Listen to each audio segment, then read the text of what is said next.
silver trim. Very designer. Pushes my buttons. Really? Quick little video.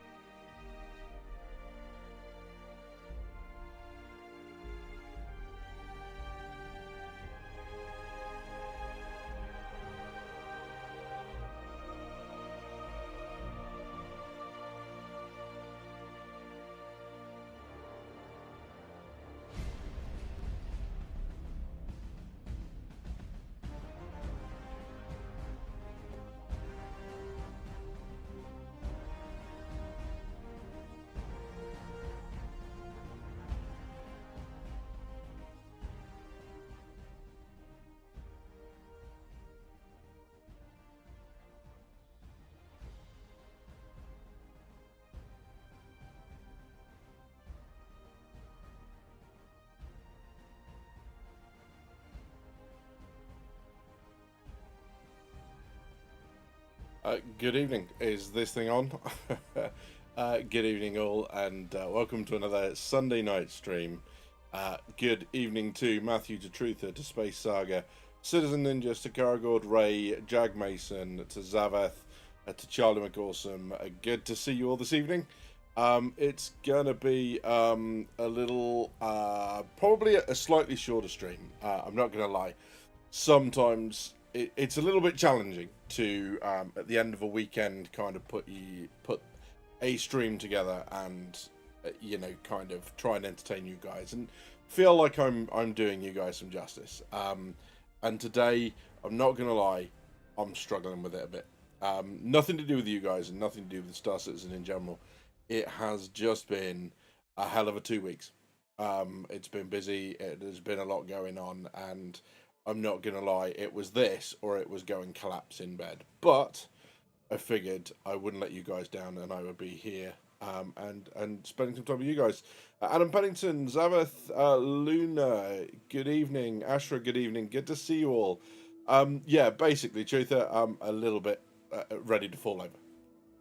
So yes, if I start to not be able to string a sentence together, which is normally a really good indication that I'm exhausted, then I will give up, because you guys do not need to listen to me dribble over a mic for 2 hours, quite frankly. But yes, we'll have a look and we'll see what's going on. It's been a bit of a slow news week this week, in a lot of ways. You know, I'm kind of not fussed when it goes to Evocati. Patches have been in Evocati for ages, so the fact that 4.3.2 is going to Evocati now is not, you know, I don't feel like it's the huge amount of noise, especially not when it's first going in. Like, I don't feel like you can read anything into the timings or whatnot. But we'll have a look. We'll have a look at what's going on. We have had a bit of a roadmap roundup. We have got something else, something very interesting that Ollie and a whole bunch of others have found, which is what you may have heard me playing. I was trying to get it to the point where it would play silently. I can't, because it went to a weird thing with so I had to kill the whole tab. So you're going to get an advert playing in the background shortly when I think I can kind of sneak it in and get it muted. If you hear that, just ignore it. Let's pretend it didn't happen. Right, I got two options here. Right, it might not look like it to you, but in my left hand, I have a can of Stowford Press cider, beautifully chilled to the point where there is actually, I don't know if you can see that, condensation forming on the surface of the can, right? In my right hand, I have the probably more sensible, although very caffeinated, Coke Zero. So is it left hand or is it right hand? You tell me. What am I doing this evening, guys? Just like, whatever. You decide. You tell me where I'm going. Because I don't know. Am I going to go right hand, red Coke Zero, probably the more sensible option? Or am I going left hand Stowfords? Why not both? At the same time, just mix them like that. Into my... So we got 3 votes for left. Oh my god, what is wrong with you lot? That lot in a glass together. Why? What? No. No. Not only no, but no. Alright? That's not happening. So I tell you what, we'll go with that one because there's more for that. I knew, Asher, good. I see what you were trying to do there, mate. You were trying to bail me out of a bad spot. I appreciate that. But everyone else has either gone both or left. So, yeah. I guess that's what we're doing. Um, yeah. On that note, whilst we're on the note of you guys forcing me into probably some form of latent alcoholism, I am going to have this week a video out on what I think is coming at CitCon, and what I think is not coming at CitCon. And in that video, make sure you watch it, because in there somewhere are instructions on how to shape the drinking game. If you remember, not last year because I was actually there, but the year before, we had a little bit of fun. We had a bingo card style drinking game, one for Saturday, one for Sunday. Saturday wasn't too bad. Sunday I almost died. Let's give that a go.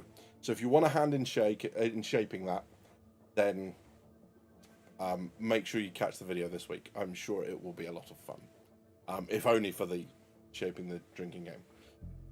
So yes, that's good news. Truther, is it just me, or does it seem like soda has less carbonation these days? I'm still not trying that Sprite challenge because that looks painful, so I'm not doing that.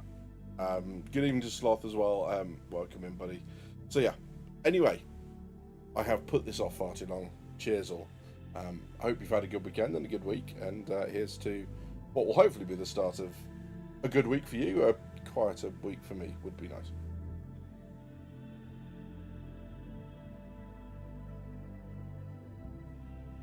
Oh, I tell you what, for someone who wasn't sure about drinking, that sure is going down quite nicely. Good lord. Speaking of carbonation, nobody needs to hear this, but it's going to happen at some point anyway. I have a feeling it's just going to sneak up on me, and then anyone with any sense of decorum is just going to leave, right? But, yeah, so there we go.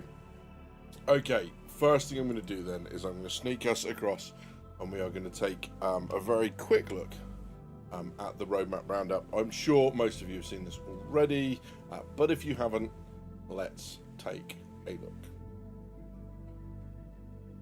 This is where a smooth transition would have been really cool, but I wasn't prepared, so there we go. Good evening, Avi. Good to see you, my friend. So yeah, roadmap roundup came out earlier this week. The armor and ballistic damage update and the missile damage radius update have both been set to release as part of 4.3.1. Don't know what that is about at all. I've not been doing much ship combat recently, full stop, the end. That won't surprise a lot of you. So yeah. Oh, I tell you what. So one of the things we figured out last stream, right, was this.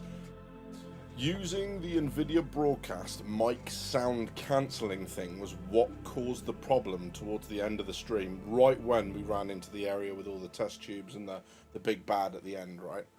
So I killed that, and it seemed to fix it. So what I've tried this time is I've got some noise cancelling stuff in the software. I've got a fan running in the background. Not my only fan. I've got two. Right, but let me know if you can hear much background noise and stuff, because I've set a bit of a noise gate using OBS's own software, but I've set a standard gate. Like, I've set the levels manually, so I don't know whether I'm going to be cut off or whether it's going to work. Let me know. If it's working, great. If you're still hearing a lot of background noise, let me know, and I'll switch the fan off. But here we go. So for 4.3.2, here's what we have sorted and added as tentative. Not sorted, added as tentative, not committed to the 4.3.2 release. We have a new event related to the Fight for Pyro storyline, so heading back towards Pyro after, for so long, it seemed like the regen crisis was taking over. Now maybe that's because that final little part wasn't supposed to be added, and it actually ended up taking a couple of patches to play it all out.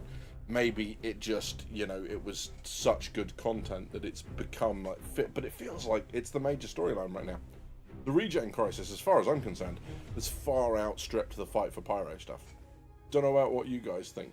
But in fact, I tell you what, that's a really good question to ask. Let's figure out. Let's try this. So, which storyline?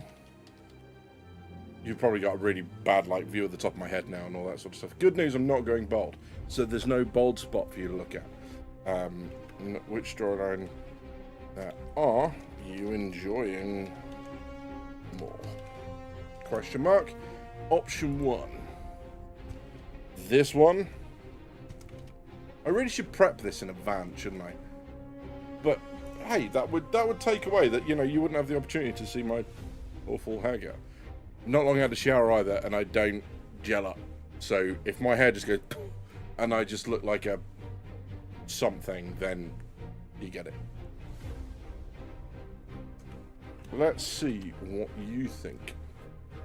Where are we? Which storyline are you enjoying more? Are you enjoying Fight for Pyro, or are you enjoying the Regen Crisis? Because I know where I would go with that. But I'd be interested to see what you guys think. Matthew's enjoying the CCU game more. I think the two storylines may be linked, says Saga. Interesting. Napo Complex, awful haircut. I just see the same old travesty as always. In that case, stop looking in the mirror and start looking at the screen, you vain mofo. Hello, Napo. Good to see you, mate. So we have this new event. Don't know what it is, but it's related to the Fight for Pyro as opposed to the Regen Crisis storyline. We have art refactors on the laser repeaters from Class and Werner. There are new ships coming to Wicklow, including the Crusader A2, the Ares Inferno and Ion, and the Asperia Prowler utility. There's a new heavy Battletech armor, which I feel like we've got a lot of, but I guess they're not adding too much else. There are 2 new hairstyles, clearly not this one. AI FPS turrets and mission pickup locations return to the potential release card for the, you know, a 3rd time I think they've both been on there now. So we'll see. It looks like it's been quite a struggle to get these to work, which is kind of worrying, but we'll have to see how they go. And then on the progress tracker, there's been a few deliverables put on there. Just a quick reminder, as it says on the screen, they are being worked on.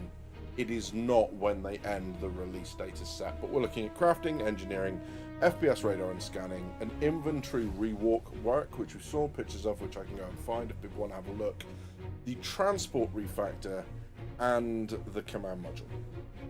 So no surprises in there, I don't think. I think we all knew they were working on crafting. They've been working on engineering forever. FPS radar and scanning is just like constantly iterative. The inventory rework was in the last progress report, so we can go and have a look at an image of that if you want in a moment.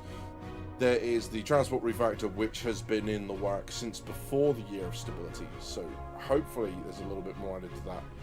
And command module is the next step in ship functionality. So this is going to be for the Caterpillar and the Ironclad, the detachable module, which they said brings significant technical challenges. Basically getting a ship to understand that it's one ship, and then when it attaches to another, it takes over all of the technical properties of that ship and becomes basically a third, right? You've got the command module, you've got the chunk it leaves behind, the rest of the ship, and then you've got the two things combined. So there's a lot there for them to work out, but it seems to be in another sprint, which is, I guess, good news, bad news, don't know, you tell me. I'm just going to knock the volume of that down ever so slightly because it's very loud in my ear. There we go, and then pop it up for you guys. So yeah, Monster Raby says, I mean, the missions aren't a waste. They should, however, be more focused than get players testing features, so to speak, like the cargo elevators and hauling. Chuck Mason says it would show that they're hopefully capable of writing good writing if they link the stories. Absolutely. I don't know, Matthew. I feel like there have been more people excited for that than I can than at any point in Star Citizen's history. I think it's fair to say, right? I'm not talking about new features. New features will always bring a raft of people that are coming to see that feature because they've been interested in it. This have been, albeit using new locations and some new modelling and stuff, these locations have been using existing in-game systems. Radiation has existed since Stormbreaker came in. The moving stuff around with tractor beams has existed. They're just utilising it in kind of a refreshing way. All of this sort of stuff. Using the existing systems, they've shown that they can give a lot more flavour and a lot more of a cohesive experience to the game. And I think that's what has really impressed me about the Regen Crisis stuff. I think it's incredible. Not only that, not only have they linked a bunch of gameplay links, they've done it in a very thematically kind of striking way. They've gone down the mad scientist, sci-fi, you know, and horror route, basically. Soryak, good to see you. Good evening, my friend.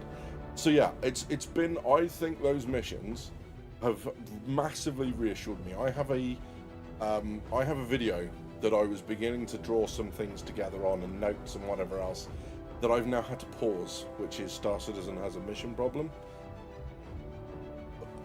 I don't feel like it's fair to continue putting that video together with the original intentions I had, having seen, which was everything feels bland, nothing feels related to each other.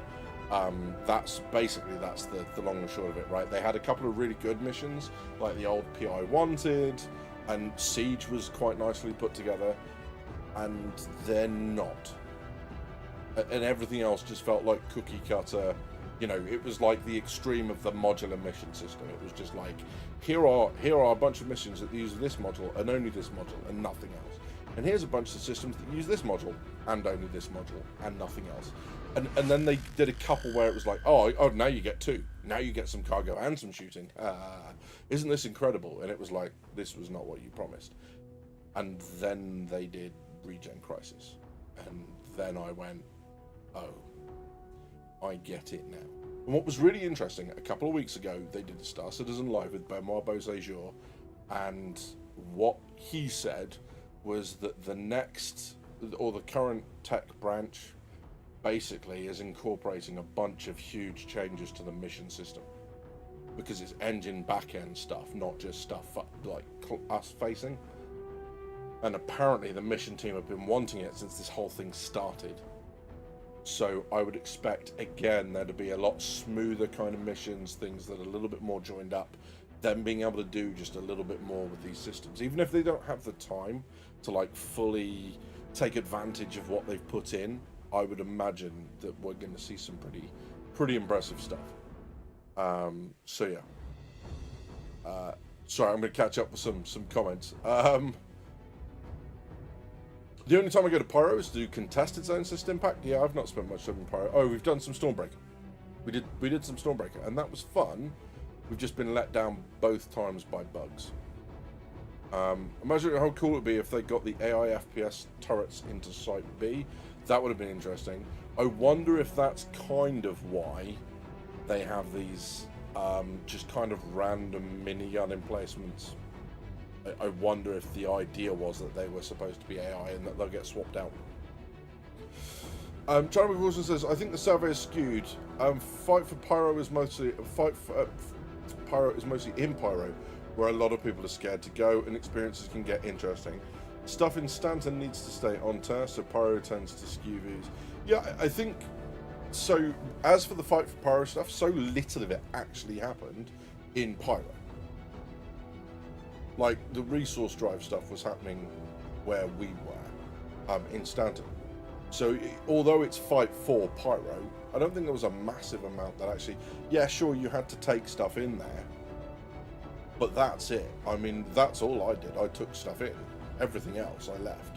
But I just feel like it doesn't matter where those missions were happening, they couldn't hold a candle to what Regen Crisis was doing, in my opinion. I do wonder if focusing fire on the command module could cause it to break apart from the rest of the ship and allow another command module to hijack the ship, maybe something from Maelstrom. But possibly. I don't know. I don't know whether they're going to get technically to the point where command modules can take over different, I don't know what you call the rest of it, remainder of ship. But yeah. Hello, socially. Good to see you, my friend. That was the feelings I had. The turrets looked like a placeholder. Yeah, exactly that. Rather than a one-time story mission, how much cooler would it have been if it had been permanent gameplay quest chains that unlocked similar rewards? Yeah, I mean, I don't think anything's going to go quite to the point where they're going to do bespoke rewards every patch for the same thing. Because, you know, going back to what someone said before, is like getting people to target on specific things potentially. You know, getting people to do the same old stuff that you've proved works, like maybe not, don't know. But yeah, I have the distinct impression those Onyx facilities are going nowhere. The missions might change slightly. Then again, they might just leave it in as a little slice of history for people to go and play. You know, and leave that sandbox there in exactly the same way that Hathor's still there, despite the fact that, you know, when Fight for Pyro is done, Hathor's going to remain, and Stormbreaker and all that. These are just going to be activities now, dungeons, if you will, that you can go and do with your friends, or you can try it solo if you're brave, and give that a go. So I've soloed all of the Onyx stuff, bar Site B. I haven't soloed Site B. Everything else I've done. So I don't know. Maybe I'll give that a go. Maybe I won't. I don't know. I feel like I'm a much better FPS player than I am a pilot. But we'll give it a go. We'll see. We'll see where we end up. So yeah. So interesting bits and pieces, and you know, funny enough, I'm not going to go any further than that on the comments on the page, because it just becomes like a one big crap fight, doesn't it? No boss fight at the end of the regen bunker makes me want to suck start an FS9. Rest was excellent but common. Yeah, I really liked the fight, and I do think there wasn't so much a final fight, was there? Although I guess that's the way real life happens. It doesn't need to be that way in a game. There could have been something. I don't know. You know. I do feel like the getting into the elevator at the bottom of research is much more climactic, because you hit that button and you know they're going to spawn. And what I really like now is the spawns are much more cohesive in this patch. So you hit that button and you get both sides running much more cohesively. They stay with each other. I attack them. They all seem to turn and cover each other. So that's really cool. So we'll see.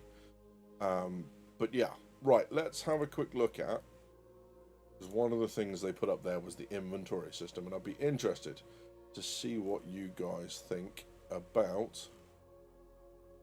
Where are we? Monthly report. Here we go. So when talking about the inventory system, this is what they mean. So this is the new inventory system, and for those that are quite, you know, eagle-eyed amongst you, you will notice that this looks very, very similar. The items here on the left and on the right, those objects look very similar to the way they've been presented in the crafting presentations. You know, especially these, whatever these are, materials up here, I guess. So yeah. Interesting stuff. I think what I like about this is I think what they've gone for here, just looking at those objects, I think the objects in the inventory are more static rather than fully rendered models. So it should massively improve performance in the inventory. I might be wrong, but I don't see the need for there to be everything in there to be fully 3D rendered, because it just draws on your GPU like nothing else on this planet. Whereas just including icons, you know, just an artwork representation would work wonderfully, right? So they seem to, I mean, I don't know quite what we're looking at here. I guess we're kind of looking at, there seems to be all objects here. That looks to be an armor icon. There's a container icon, and then two vertical bits. God knows what that is. I don't know. I really don't know, because then across here we've got all the icons. But maybe that's what you've got in containers. That's what you've got in yourself. I don't know. I don't know. It says person/all up here. There's a couple of really, really nice kind of changes coming with this. And the one that I read about that I'm quite excited about is the ability to open all containers in an area. So if you go to open your inventory, it will show you on the right hand side all of the containers that you can currently reach. So it means potentially you could stand next to your inventory terminal and an SCU container and put one into the other, because you have access to both at the same time, which would be useful, right? Same looting. If they can speed the looting stuff up as well, that would be wonderful, because the amount of times I start getting shot at when I'm looting something, because I'm an absolute loot goblin, and it takes me a couple of seconds and a good chunk of my health to get out of that to then react to what's going on in the game world. And it shouldn't be that hard, right? When loot's pretty much all we've got going for us right now in the game in terms of what we accrue within the game, by our own efforts. So yeah, just let me search, please. Good news is I think they talked about a search function with this. Let's have a look. There you go. The new UI has also had filters and search implemented. So hopefully, Charlie, that's good news for yourself, my friend. So yeah. Please CIG allow for more stackable armor pieces with a new inventory system. Yeah, that would be useful. If they had the button download at the end of Site B cause all the tubes in the second from the last room to generate a radiated vandal, that would be quite interesting, wouldn't it? And have them climb up the sides and you fighting them off from the control room. That'd be cool. Julio Reyes says, I totally agree. We don't need 3D rendered representations of all items in our inventory. This is very good. 2D pics are just fine. Yeah, I mean, look, like anyone that's played Tarkov tries to be hyper realistic with its gameplay, but all the images are just artwork. All the stuff in your inventory is just artwork, and then you can open a representation of it, but that's opening one at a time. What you're not doing is trying to generate every item in your inventory, especially in your major landing zone, generate a fully rendered 3D image of it, because that's overkill. Stack will be nice, admittedly, but it's not going to be possible when armor and firearms become worn and are not the same individually, so that's a game goal. Yeah, possibly. An option to equip matching undersuit, armor, and backpack would be nice. Yeah, some sort of loadout manager would be awesome. That'd be quite cool. I mean, it won't be able to go quite as far as Tarkov, so Tarkov's you can save a gun preset, and then if you don't have every item in your inventory, you need to make that preset, and it's available through the traders. It will tell you how much you need to pay, and you just pay it. Obviously with this, because they want it physicalized and you running around, we're not going to get anything like that. But, you know, the ability to have loadouts would be really, really useful, I think. Just because it's an absolute pain in the ass to constantly change everything over, especially when not every piece of armor has an image or it is fully rendered. You know, some arms are showing up as the boxes rather than the stuff, and then there's some images that are being used for other things, and it's just painful. So yeah, but that's looking kind of really cool. Yeah, and there's not much in it. So that's the bit that I said. The team implementing proximity looting, which allow players to loot from multiple inventories containers simultaneously. Okay, so it might not be quite as good as being able to open stuff with your own kind of inventory container here, and loot lots of stuff into it, but still, I mean, it's better than nothing. So yeah, some good changes coming, I think. As for the rest of it, there is a video that Ollie has done regarding the Herald, and I understand that there's something in here that's going to be well worth looking at. So I'm just going to punt this across, and you'll probably get an advert and whatever else. But let's have a look. Told you get an advert. Making investing easy. So Apologies. UK adverts are noticeably Chad. I do apologise. Okay. It has now that I didn't have previously, that I was meant to have, and people on Discord were telling me to check it out. This light looks different. I don't know, man. I'm getting that weird thing where I'm like, did it change, or am I going nuts? Does anyone have the timestamp for like the this missiles thing? on the side that used to be there? I think maybe if I hit Okay, let's try and hit some buttons. So VTOL. It's not VTOL. Open all doors? It's not open all doors. It's these things on the end. What I'm things sure there? what they Where, do. Ollie? Tell us. Is it when you go into quantum? Yes. What do I do? There should be a button you can press, unless you have to have someone in the back. I don't know.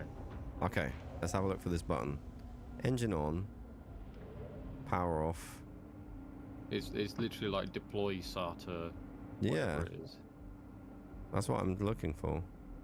That's what we're waiting Unless to it- see from outside. Yeah, unless You it's need to do it from the... the back. Yeah, from the support seat, maybe. Have a little look. Let's get in the support seat. The support seat looks different. It's got more Halfway glowy stuff. after they leave the hangar. Like Okay. scanners? I assume they're scanners. So what does that do exactly? But you can only do Oh one yeah, in I space. heard it. Okay. Oh, so it Dude, is a manual release, I see. Yeah. I'll try leaving. But then you guys want to see it, so... Yep. Let's have a look. Whoa. Ooh, definite G-force. Good job we didn't have those deployed, because Yeah, they would have it works. exploded. He Jason would have probably ripped just them became off. a There wasn't a smear lot on of the room bed. around him and that No, shit. I just hit the button. It's because there's a button on the control panel. Oh, actually shoot. next- There you go. Wow, look at that. Oh, so it Dude. is a manual release, I see. Yeah. That looks so Interesting. cool. Wait, how did you do it? Let me see. There's a physical button to my left where Jason stood. So here on this rack unit, Oh, shoot. you can only do Oh one yeah, in I space. heard it. Oh, so that wasn't working when we were in the hangar? No. So what does that do exactly? Or maybe you had to be outside of an armistice zone or something. Oh, maybe. But Interesting. what does it I don't know what actually it does do? though. I don't know if they're like scanners. I assume they're scanners. Anyone in chat know? Or they're collectors, or... Let's have a look when he pauses it. Because if you When it look, goes it's external. opened like other panels as well. Interesting. Can only be displayed in space. Yeah, yeah. So, what do we think that is?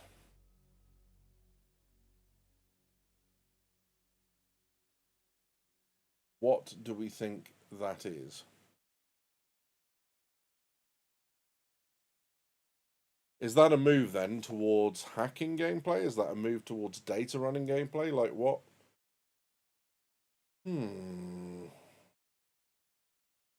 Interesting. Très interessant.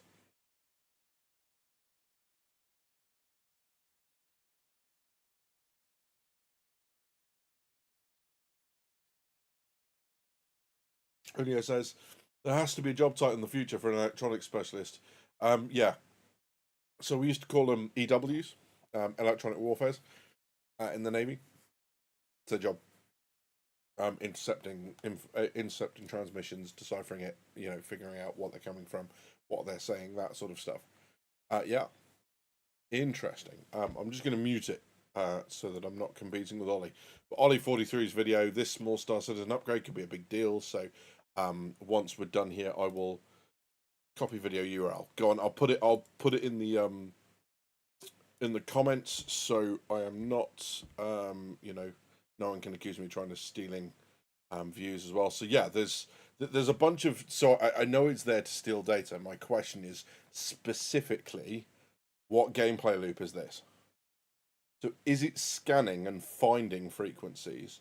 Is it scanning and finding frequencies and then hacking them? Is it part of the data running loop? Which of the loops is this attached to? I know the Herald is a data runner. That's not what I'm saying. What I'm saying is this specific feature of this ship, which part of it is it? Right? Because just like the Reclaimer has multiple elements to the whole salvage gameplay, and certain ships can't do certain parts of it, which part of data running is this? Does this mean data running is coming? Does this mean this is just an update to part of the FPS, the ship scanning and all that sort of stuff? Does this mean that this is, that hacking is just around the corner? Not sure. Hey Sly, good to see you. So yeah, interesting that they've taken the time to add this now. Also, good lord, doesn't that ship need a visual lift? So yeah. It's like a dream team up right here.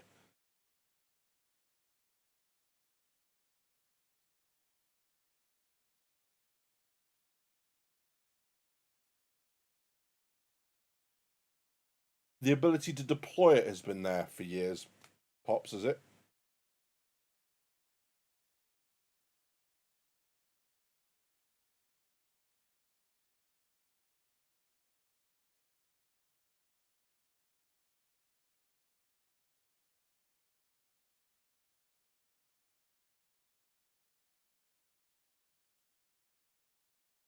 It's a very cool EVA transition as well.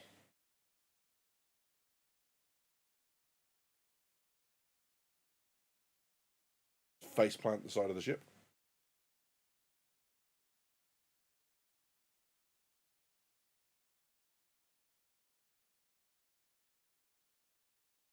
Curious.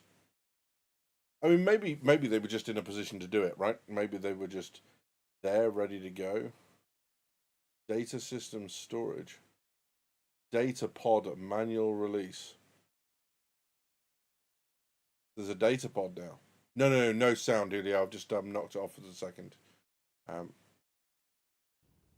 So the idea would be receive data wirelessly and then hoon it to another station, and then like receive or intercept. If you can't take it transmissions.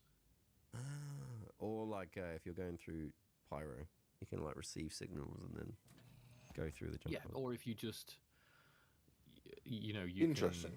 If you're on a station or something somewhere and you. The problem is a lot of this descends into speculation pretty quick, I think. But yeah, a very interesting kind of looking part of it. Yeah, stick your head in it. Now someone else needs to kind of retract it and see what happens.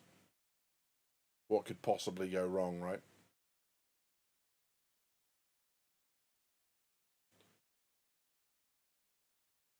Yeah, that'll be an interesting thing. Has anyone looked at the MSR data area since 4.3.1?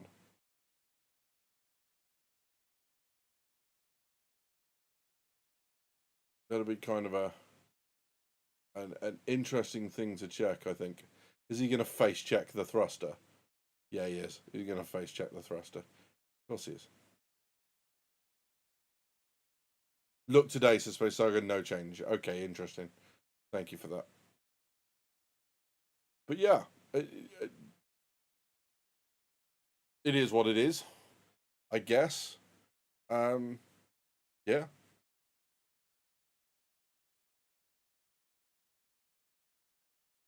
I can't summon like I can't summon an example to mind, but I have seen. I get the impression that we've seen like stuff like this before, where they've added functionality to bits, and everyone's like, "Oh, this must be coming," and then nothing kind of materializes from it. Or am I making that up? Am I misremembering? So yeah, don't know. Don't know. Yeah, I don't know. I don't know if it is quite a gold pass slice. A gold pass brings stuff up to the current standard of ships. Gold pass doesn't necessarily mean add new stuff, right? Because that invalidates all of the other gold passes on other ships. So that's the bit that I'm not sure of here. Because if it's for existing components, and I guess there is the argument that it's also for future components. There's some components we don't have that they've added bays for. But I'm not sure if this qualifies because we don't have, nothing about this loop is in yet, and yet they've added it to the ship. So, yeah, I don't know. I mean, maybe it is the argument that, the MSR stuff is there, and yeah, not sure. He's just flying this thing around now, so we'll pause it there. But yeah, it's an interesting one. I'm not quite sure.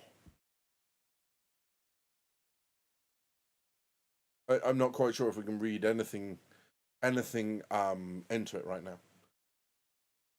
you know, I don't know what is coming next, but that doesn't feel like that's going to be it, right? So, yeah, an interesting one.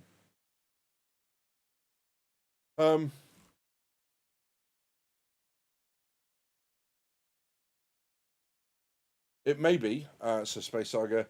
Ship team members working on Drake are gradually adding gold past this old ship they recently added to the missile pods to the Herald as well.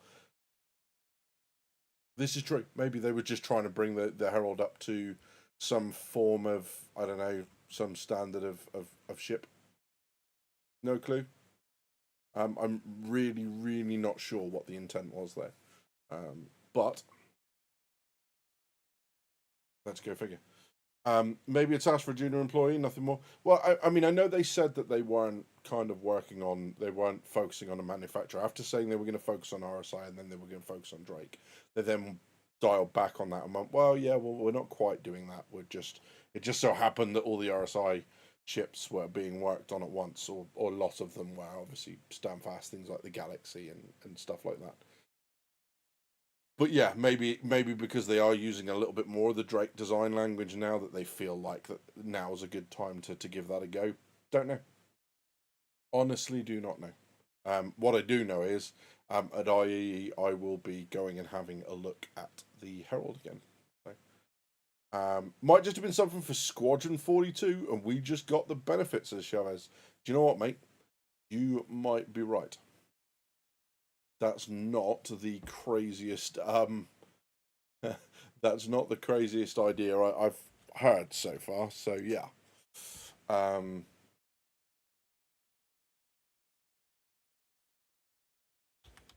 Sorry, I'm just trying to find a video that I'm just gonna pop on in the background whilst we're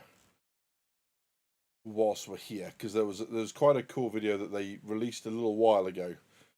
This one's it. So I'll kill the background audio just for now, and I'll pop it up, and then once I've cleared off all the god awful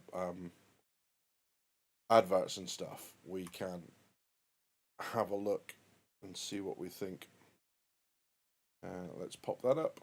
Let's do some volume. Let's pop that up in the background, and let's see where we land for volume wise. Here we go. Do transition over now. Don't know why I felt like putting this up. I just did.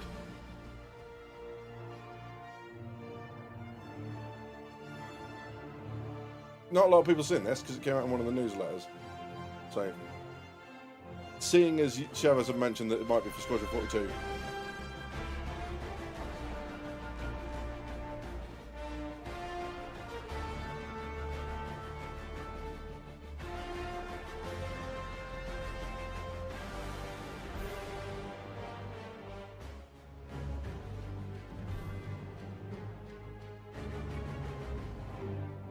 They definitely did something to the facial animations. Obviously being worked on whatever else.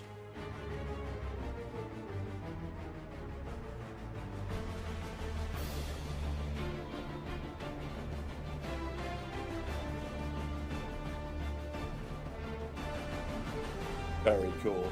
There's also some interesting clips in this that weren't seen at the Squadron 42 demo. The demo. This. So if you look, this is actually the side of a...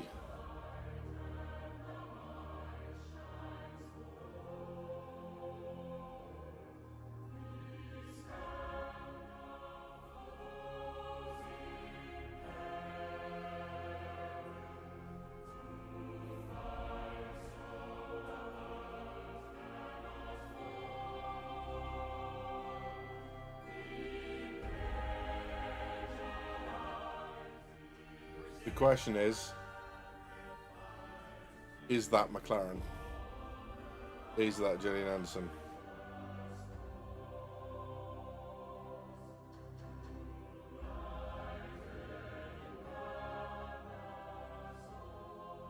Because it doesn't look like from that, does it? That's not what that said. That didn't say McLaren.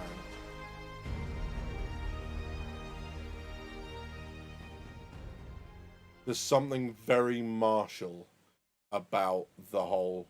Oh, We got some Top Gun. We're not going to listen to Top Gun. Not that I'm monetized in this video anyway, so it doesn't really matter. But we'll skip the Top Gun stuff. So yeah, yeah, an interesting. Just come up with Top Gun.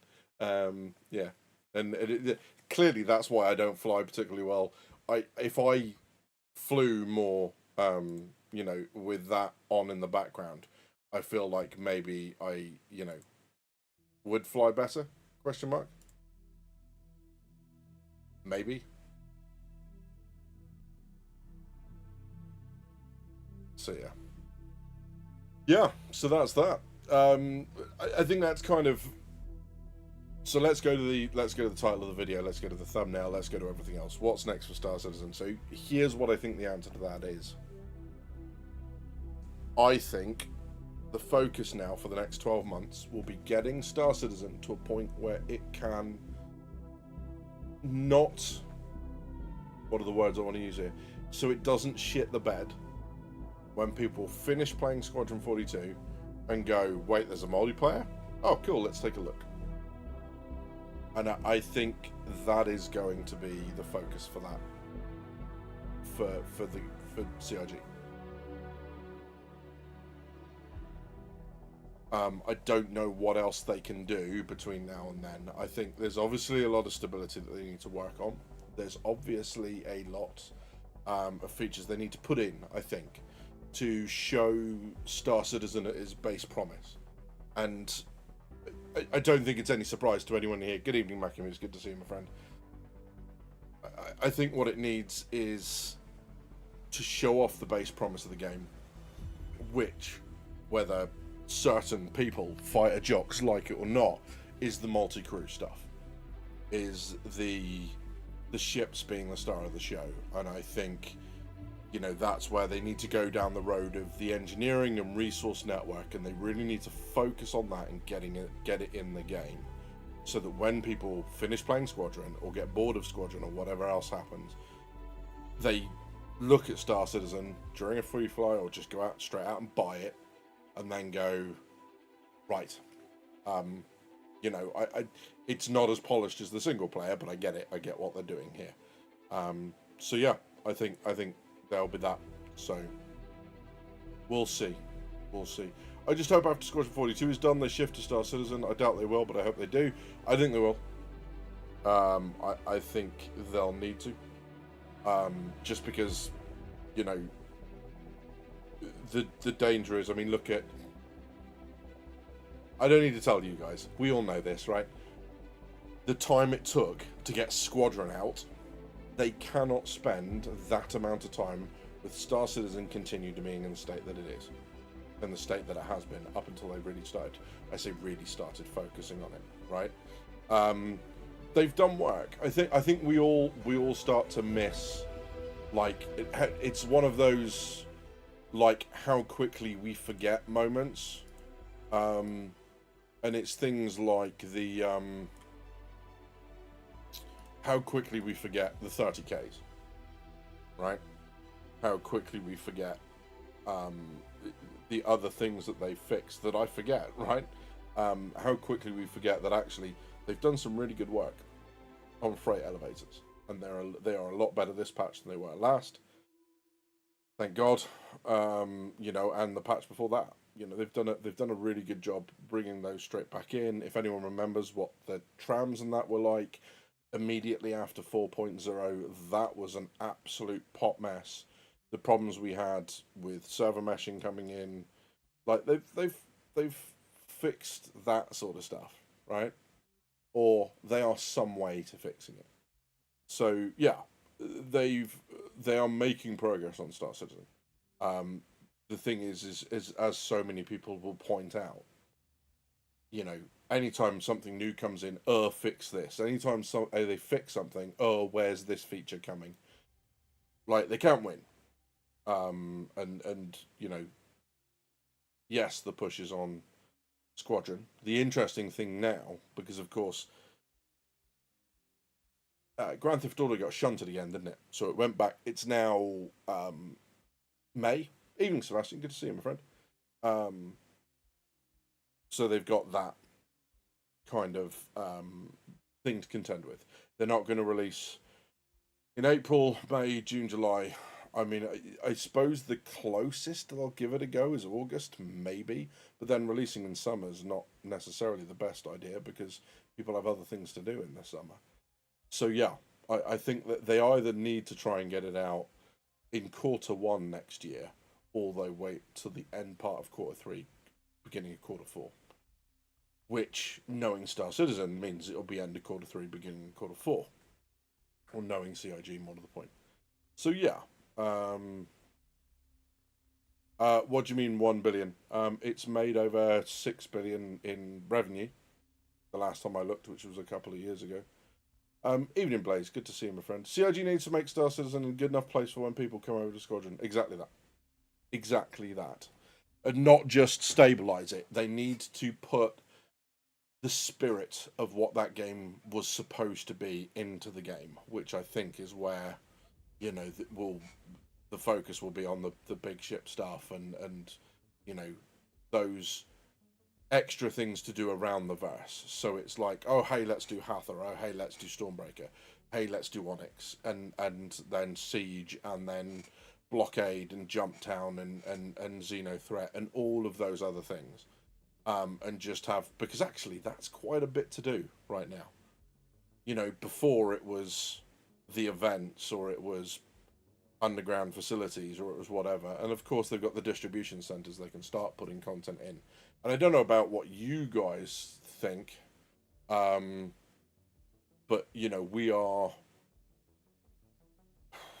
the Site B stuff looks very much like some of that was intended for, or has been borrowed very heavily from the elevator part of the distribution centers, what was supposed to be underground there. So, don't know, but we'll see. Yeah. Let's have a look. Notorious says, it's easy to criticize and make demands when you're sitting there in your pajamas not having to make the game. Well, I mean, I'm not in my pajamas, dude. Rude. Good evening, mate. Good to see you. Blaze says, it's hard to deny that the cart has been pushed before the horse, and now the trailer keeps jackknifing, if you catch my drift. Yeah, I mean, the thing is, I think Squadron, it always made sense that Squadron was going to come first. As someone pointed out, one of the points was that the reason they were sold together was that in the original vision, you would complete Squadron 42, and you would muster out into the verse as like a military veteran. They were always going to give us the option. They said it right from the beginning that we were also going to be able to go straight into the verse and skip that part. And I think that's a very sensible commercial decision, because the idea was we're not going to force you to complete an entire single-player game before you play a multiplayer. You know, before you play an MMORPG. That's a separate purchase. That's probably a bad business decision. So they were never going to do that. But yeah, that was the idea. So Squadron was always going to come at the very worst at the same time as SC. I'm glad they've gone the way they've gone with it. Do you know what? I might put it up again. There is one part of that trailer, of that gameplay demo, that I cannot get enough of. It doesn't matter how many times I watch it. It's too good. So I'm gonna go find it now. Bear with me.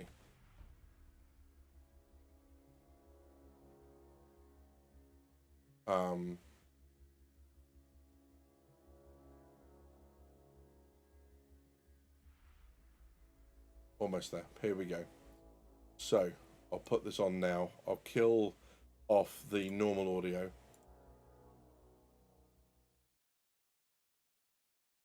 Because for me, this is, every time I watch this, I get so incredibly hyped for Squadron 42. It's unreal.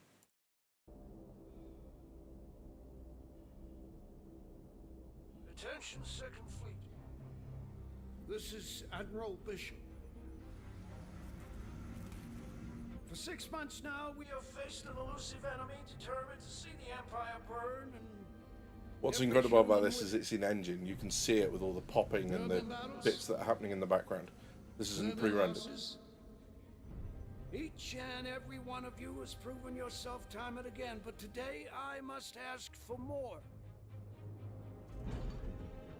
Today, we fight one last battle. Advanced recon indicates the entire Vandal fleet has just entered the system. This means a kingship. He was so surprised. His out. face changed. Now,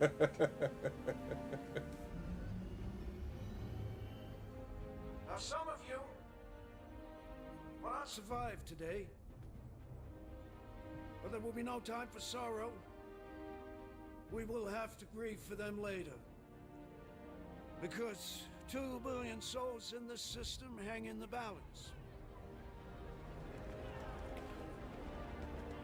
There should be no illusions about what we were If you want someone to make an incredible speech, in the history of the UAE, give it to Gary the Oldman. kingship has entered human space a handful of times.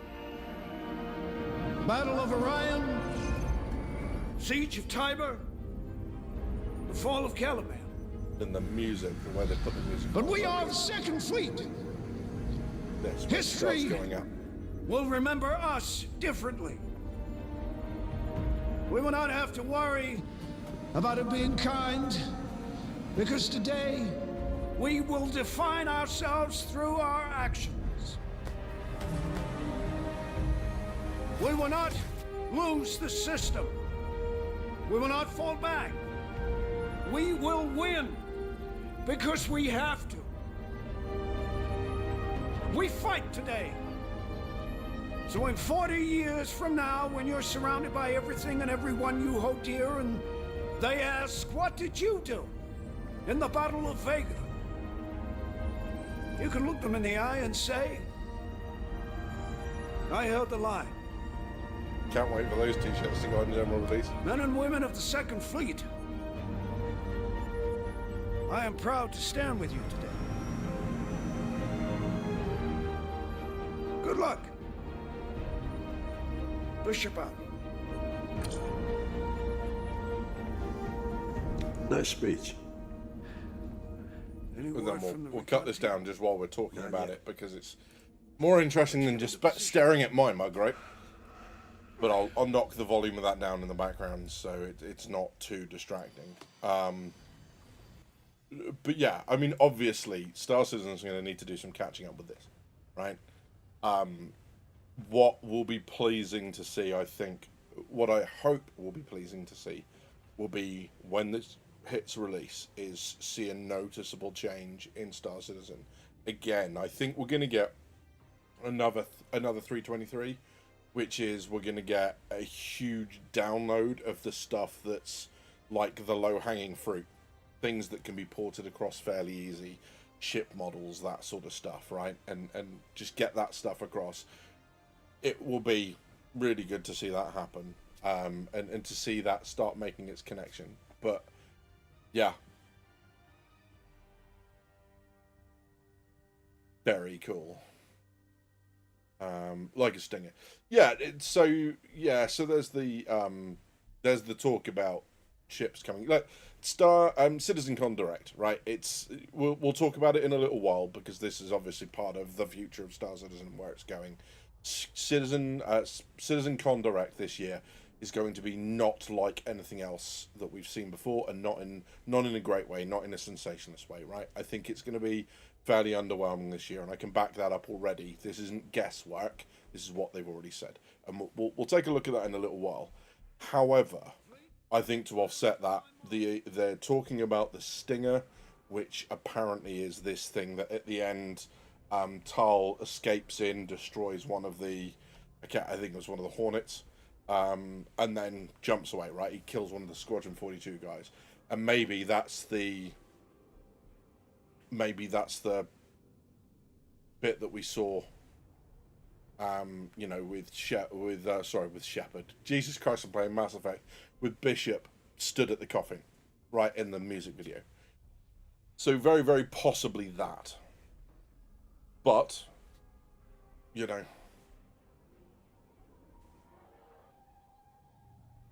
there's clearly a lot we haven't seen, right? There's a lot of stuff in here that isn't quite where it should be, and I think that's really, really obvious. A lot of the facial animations for the newer characters aren't there yet, right? And you can see that with, you know, some of this stuff, like, that's very clearly Mark Strong. But if you look at the Squadron 42 trailer from like 6 years ago, the faces on that are actually slightly higher fidelity than the one we have now, and I think that's because that's part of what they're still polishing, right? And that facial, that reality, that kind of, you know, realism and all that sort of stuff. And, you know, that's low-hanging fruit for me to say, because you saw that guy's face change in the set. He says kingship, and that guy's face literally just became someone else. They're obviously working on it, right? But there's other bits. The ships don't feel like, in the cutscene, they don't feel like they move as they should, right? When the UEE fleet opens fire, there's nowhere near enough ammunition and ordnance coming out of the fleet. So there's stuff that they are going to go back and fix. 100%. So yeah, there's plenty of stuff, I think, for them to go back and use. I really wish they'd made the hammerhead useful. The hammerhead slaps in this. The fact that there are still hammerheads at the end of the mission where you're EVAing across and the hammerhead goes over the top and it's just zapping stuff. That was one of the few bits actually where I thought they've got the weight of fire coming out of that thing right. Given the Polaris is lower, I'm surprised if they're being used for evacuation purposes. Very possibly. The fighters do look like they're on rail. Exactly that, socially. There's that. They do not look. That's also the baller comment from Mark Strong. Thought it would be bigger. Just a baller comment. But yeah. So this is the big bad. But yeah, they're like very, very Mayakurai. Yeah, very, very cool. And for him, obviously, to be body acted by the incredible and Andy Serkis is something else. They've gone all out on this. Ship's locked, sir. Fleet's ready. Stand by. No. I saw a short a little while ago that was talking about, oh, you would never just line up like this, you know, you never just face each other and see what was going on. And actually, I don't think that's true. In normal combat, of course, right? But every second that the Vandal fleet wastes facing off against the UEE on this is another second they've got to get people into shelters or evacuate them from the surface of the planet. So actually, for me, it does make sense.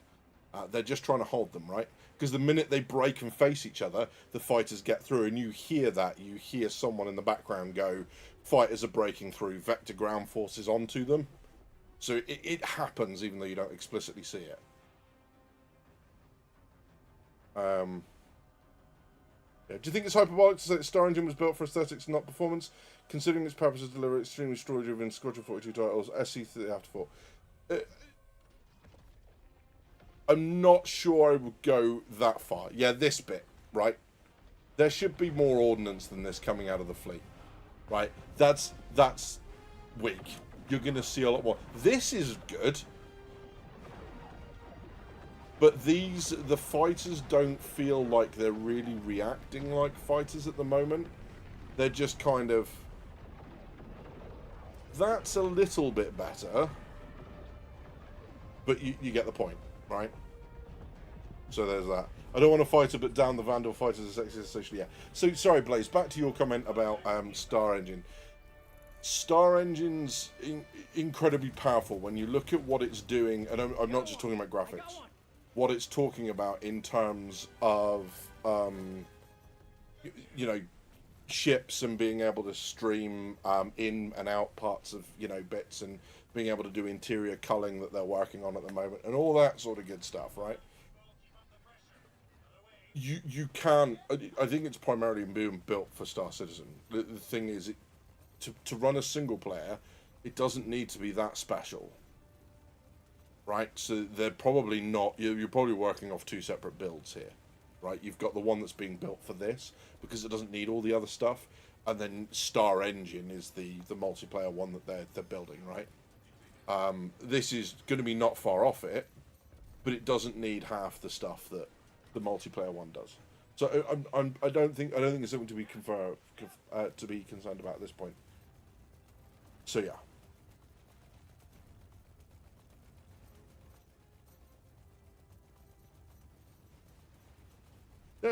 No worries, man. It's all good.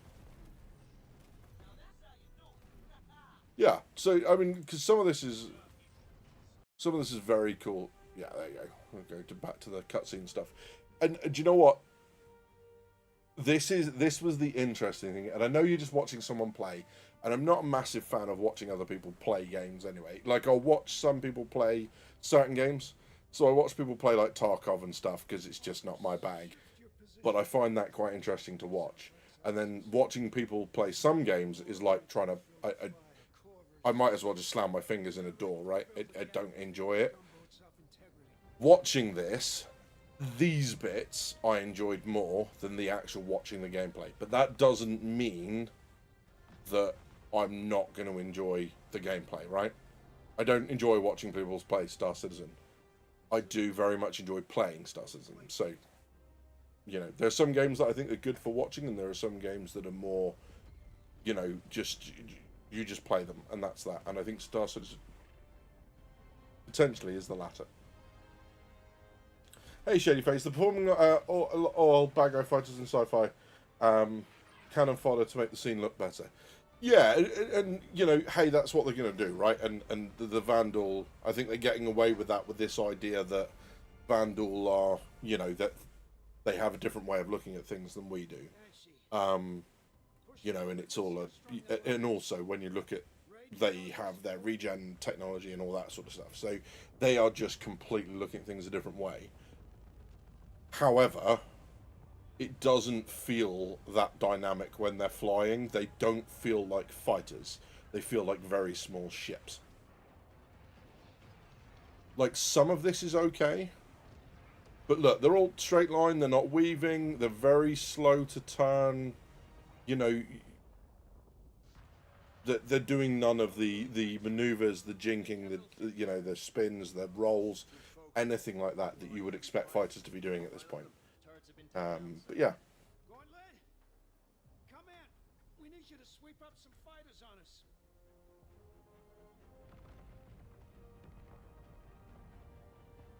On it, sir.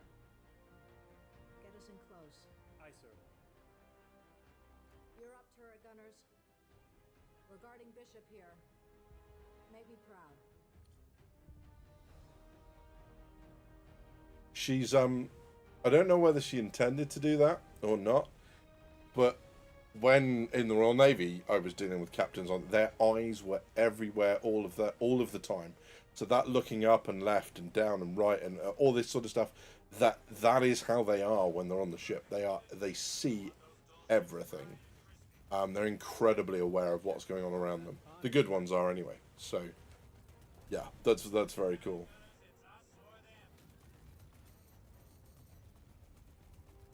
But yeah, you know, I hear people's fear about, I think Matthew was saying a little while ago, about, you know, I really hope they then focus on SC. I don't think it's an unreasonable fear to have that they might decide, oh God, we've got to get the, like this, that it doesn't feel a lot like fighters like that. That doesn't, you're not seeing a ship change vectors. You're seeing something run on rails, and they've obviously got some work to do there, right? You know, like when you see Cal Mason's ship spin on its axis and attack, and then stop in front of the shield gen and then jink up. You're seeing a ship change vectors, because that's obviously a very highly polished thing. But this, what I like about this, is we've got debris moving through. Watch where the large rounds hit. They're actually knocking holes in the armor, and this is what they were saying about like Maelstrom being there. So watch what happens when some of the other debris gets in the way. You actually see them kind of like punch holes in the armor and like leave that kind of glowing seared metal edge, which is really cool. That's a really nice touch.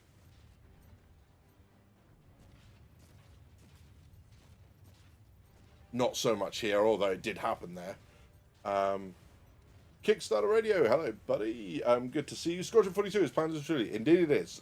3 episodes. Yeah, so episode 2, the working title, although this has come from a while back, was Behind Enemy Lines. So we'll see if that is still the story or whether they've massively changed it. Is there an in-game equivalent to HMS Rally? I'm assuming it's the Academy, but wouldn't that just be officer training? It depends. So within within the Marines, for example, Limpston is the combined commando training center. So both officers train alongside Marines. They might have gone for this model in this. They might not have thought about it that much.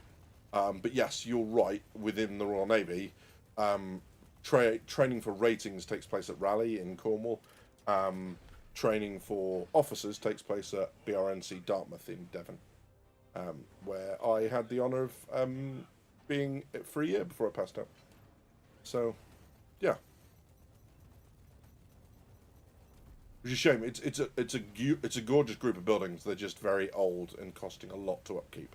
I think the Navy are actually looking at selling them, which is a crying shame. It's an incredible place, but you know, it costs a lot to keep a roof over their heads. So, like this feels like quite a long sequence, right? When you look at the other stuff, there's that beam cutting through the Idris.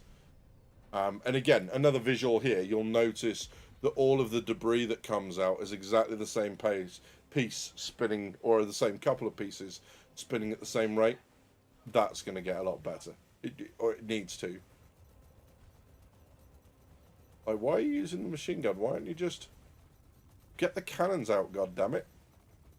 What are you doing?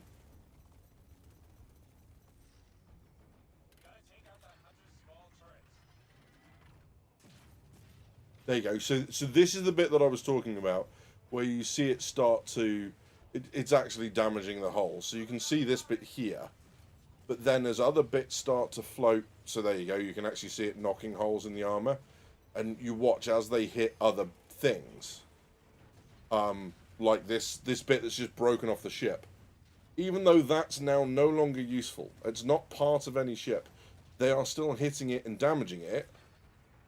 And you're still causing that effect. It's just caused a bit of a spin there because they hit part of it. So yeah, that's kind of cool.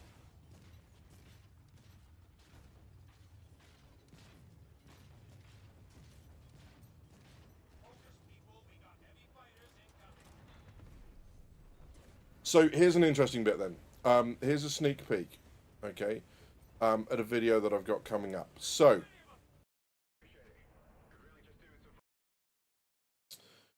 Star Citizen, obviously, there are a couple of really big ships that they talked about in terms of stretch goals and such.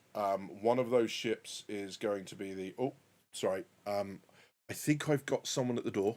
I will be back just in a second. It's a bit late, but I'm going to go check. Stand by. I'll be back in just a moment.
Okay, sorry about that. It was my neighbour. So, yes, right. I'm back with you. We are back on the right track. I promise. Sorry about that. My bad. Don't ask someone from SC Refunds. Yeah, absolutely. So, let's have a look. So here's the big thing. One of the things that they're adding to the game is the battlecruiser. There are 3 ships left from the stretch goals.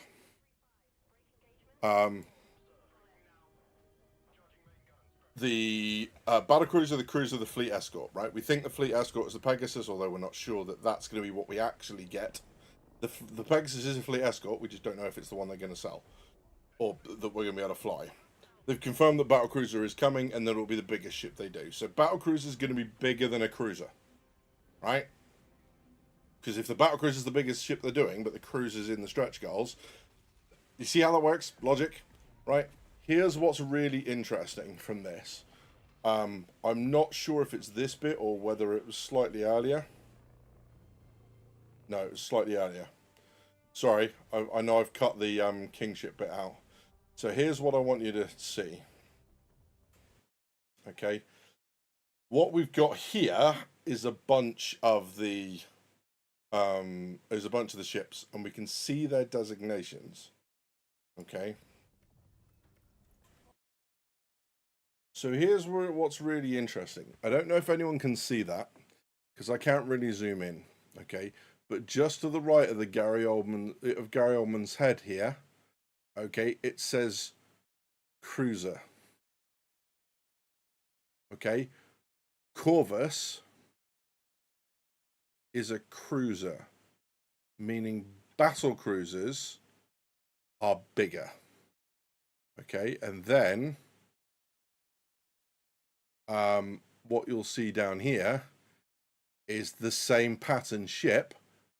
Argus is also a cruiser. It actually says fleet carrier, but it's obviously not because it's got the guns on the top, right? The same as the other one. So they're cruisers. The fleet carrier seems to be a typo. Okay. So what's really interesting now is this. Right? Listen to what they say here. Listen to what the ship they tell to break.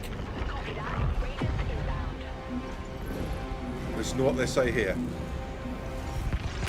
Which ship do they tell them to break? Firing again.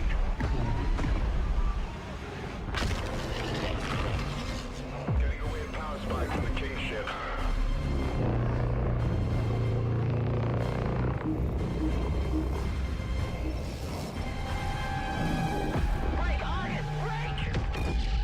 Break, Argus, break. That, with the 2 turrets on, just like it was in the scanned image I just showed you, is a cruiser. The battle cruiser is going to be bigger. I'm just going to give that a moment to sink in. Because that doesn't make sense to me. Now, again, I will caveat that we don't know what battlecruiser they're selling. I don't see them selling current ships of the line. In lore, right? I don't see the UEE Navy going, oh yeah, our biggest, most powerful battleships apart from the Retribution. Here we go, just like have this thing and let's just hand it over to random civilians. I think it's going to be like maybe a pre-shield battlecruiser. Just like the Perseus is a pre-shield ship, right? Where it was relying on its armor. No, the Retribution's a dreadnought, Ashra.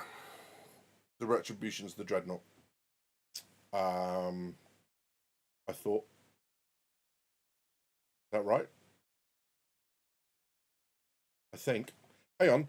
Let's go find out. I'm going to transition back to my face because that's what you guys need to see, right? But let's have a look at Hangar. Is it Retribution Star Citizen? Yeah, so it's a super dreadnought, is what it says. The Retribution class super dreadnought is the largest capital ship constructed by UE. So, interesting, isn't it? That we've got cruisers in the game, or in Squadron 42, that are basically Bengal chassis variants. That we know that a cruiser's coming. We know that a fleet escort is coming. Oh, sorry, a fleet escort. An escort carrier is coming. We know a battle cruiser is coming. And we know from what Jared said, the battle cruiser is going to be the biggest ship that we get to. So, battle cruiser will be bigger than cruiser. That blows my mind. Just blows my mind. So yeah. Not sure whether they use basically a Bengal design for the cruiser. It's like putting guns on the deck of HMS Queen Elizabeth.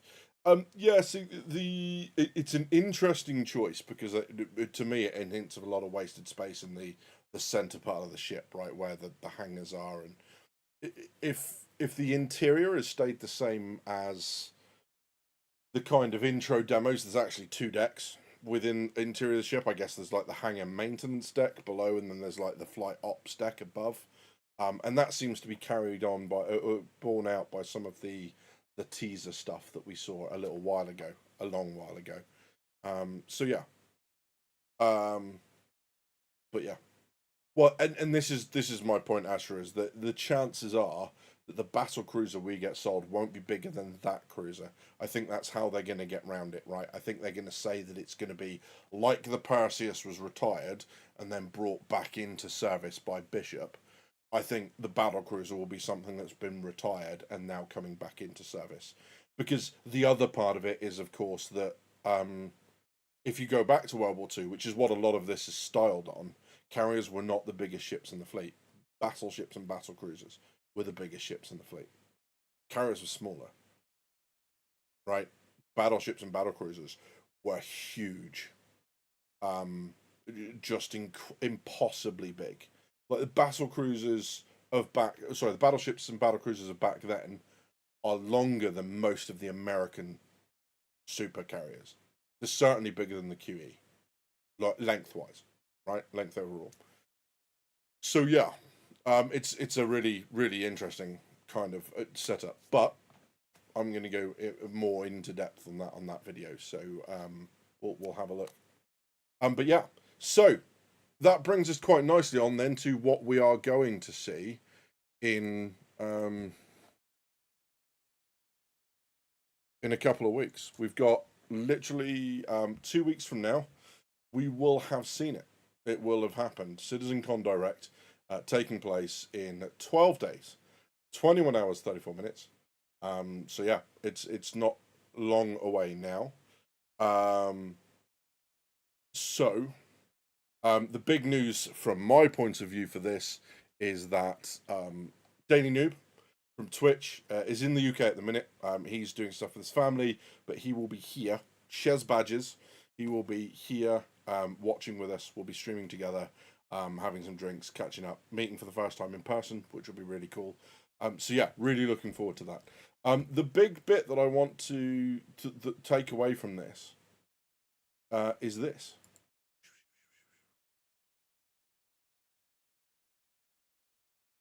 This first line. We're thrilled to introduce CitizenCon Direct, a special digital citizen showcase, bringing the excitement straight to you. This year's event is shaping up to be a 2-hour show. There or thereabouts. So yeah.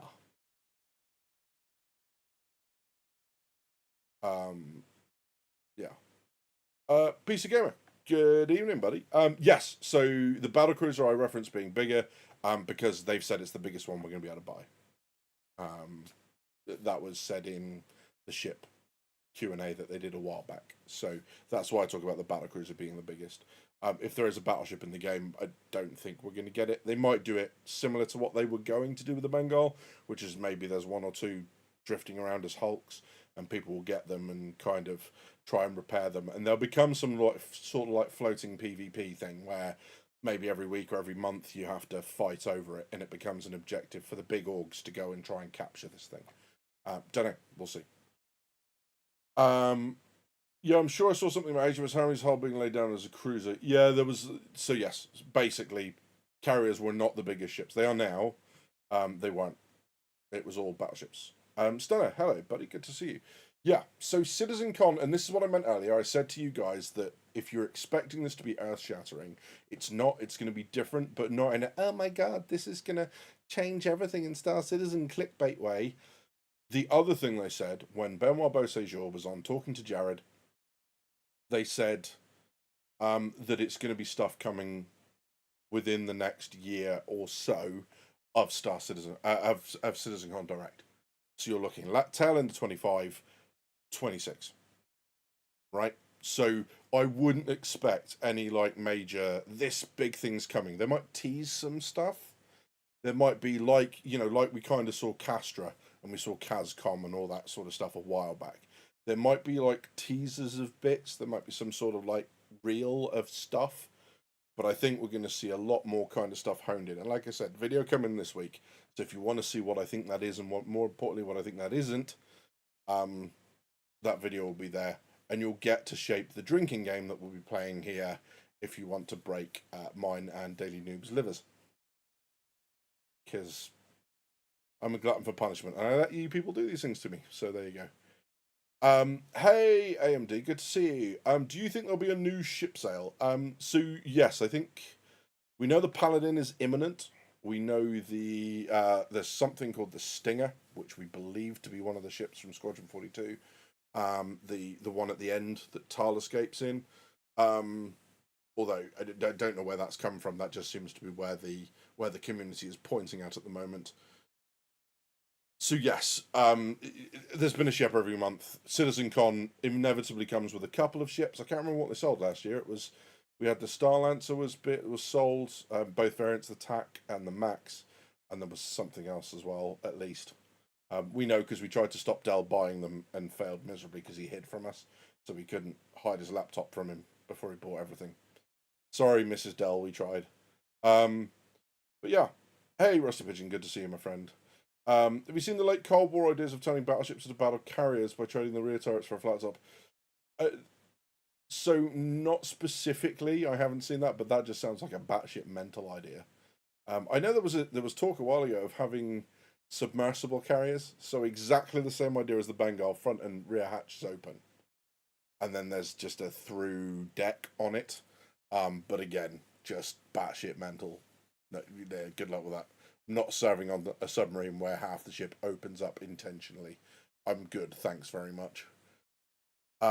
It's not as long as I would like, but I also rather they did this, not spend so much time and money on the live shows before either game is truly out. It's a good point, Shady. It's a good point at all. A good point. You know, I think I really appreciated the last year's one. Obviously we were there. I'll go and find the video, right? And I'll just play that in the background because at least then I'm playing one of my own videos and people can't accuse me of being a content thief. Because that stuff's important. But yeah, I'll go and find the video that I did of that. And if you want to have a look at it later on, then feel free to, you know, with sound, feel free to go and have a listen. Oh, that was my voice.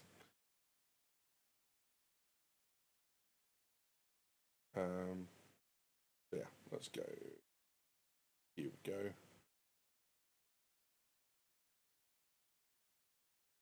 That's just me being a fucking idiot. Here we go. So yeah, so just while it's there, we'll just play this in the background, and no, you won't be able to hear this. I've knocked the sound down.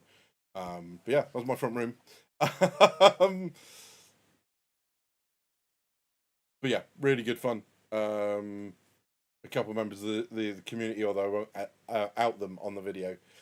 But yeah, what I really liked about this one was that there was a theme to it, and they actually kind of lent into it rather than it just being a bunch of presentations about a game that's in development. It's kind of cool. Follow-up question: will there be more details on the Perseus? Perseus, the common theme for the Perseus at the moment is that it's coming at IAE. We know it's coming this year. You know, failing any massive mishap, but you can just tell from the reports, like it's approaching its final gate review and all that sort of stuff. So it's going to be there. There's no gameplay on it that holds it up from being released. Like the Legionnaire was ready, I think, last year, and the Legionnaire didn't get released because there's no hacking gameplay.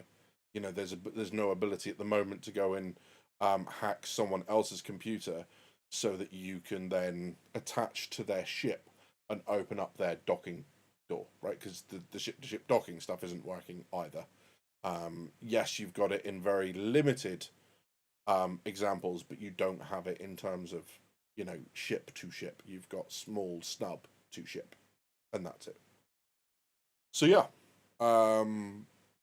but yeah, the way they lent into this, okay, the Hornet, people will argue, is a massive kind of waste of money. This thing was, it was loud.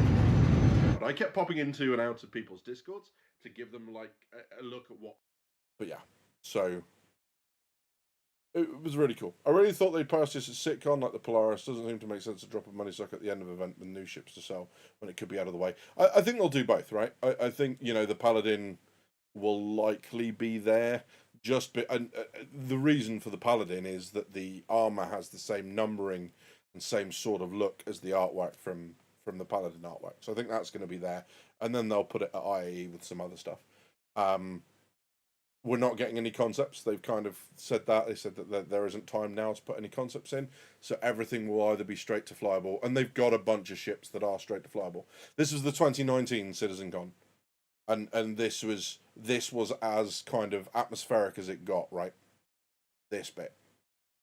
Whereas now, you know, obviously, with the way this worked, this looked incredibly different.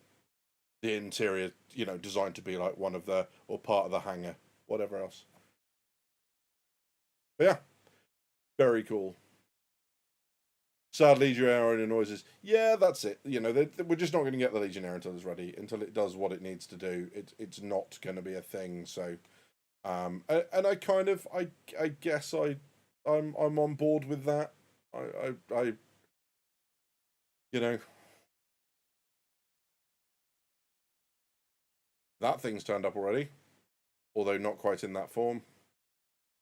So yeah. And I think that's where we're going to go. I think we're going to see the next steps. We're going to see the next part of stability. I think we'll probably get some sort of like, you know, we'll get an idea on the next 1 or 2 gameplay loops they've got coming. And a couple of other little bits here and there. You know, obviously a couple of straight to flyable ships. You can tell that I had to go back and re-record some of this because now it's got dark in that. Lol. But yeah. Very cool. Very cool. So that's where I think it's going to go for now. For the rest of the year, Star Citizen needs to be brought to a point where it embodies the core of the game that they are trying to make, right? A little bit more emphasis on multi-crew, a little bit more bringing everything together. I think the improvements to the mission system and being able to link things together. Those environmental puzzles in Site B are exactly what I was hoping that they would turn out to be, right? Using items, you know, multiple. All of a sudden, I think the only thing we haven't used from the multi-tool in that place is the Oxytorch cutter attachment. Everything else was. I don't know what I'm doing here, by the way. I'm sorry. Oops. But yeah. I tell you what, it's really worrying to think that my beard hasn't got any better since last year to this. That's a bit upsetting. Sorry, shit beard. Can't help it. So yeah, now I'm really self-conscious about the beard. But yeah, so you know, if they can get a few more of those environmental puzzles, if they can use more audio and use more of the prompts, this is what actually happened. For those that didn't see it, that's what actually happened at CitizenCon, right? And then Rich Tyra, bless him, went back to the studio immediately after, played the whole thing through again, and that is what you can now see on YouTube. The only place that that original video existed was in the VOD from Twitch. I'm very interested to find out what and when the marketing strategy will be for Squadron 42, since next year is launch and we won't be hearing anything about it at CitCon. Interesting, right? Well, one of the things that I found really interesting is a long time ago, I say a long time ago, a fair amount of time ago, Chris Roberts said that normally you only get, I think they did that one video of Asiado Station, and they were like, you're going to get video updates about this every couple of months. And then they were like, oh, no, wait, no, you're not. And he did say part of his reasoning for that was you're only going to get, you know, traditional games, you get like 6 months of heads up. There are some you obviously get a lot more, but some games you only get a certain amount of heads up. And I think that 6 months is stuck in his head because that's what he's intending to do with this. So I think we're going to get a 6 month short call, which is interesting, right? Because 6 months short, I mean, if you're in May, there is no way to figure out those 6 months, to place those 6 months without it overlapping at least with Squadron 42. Sorry, with Grand Theft Auto 6. So, not ideal. But we'll figure it out.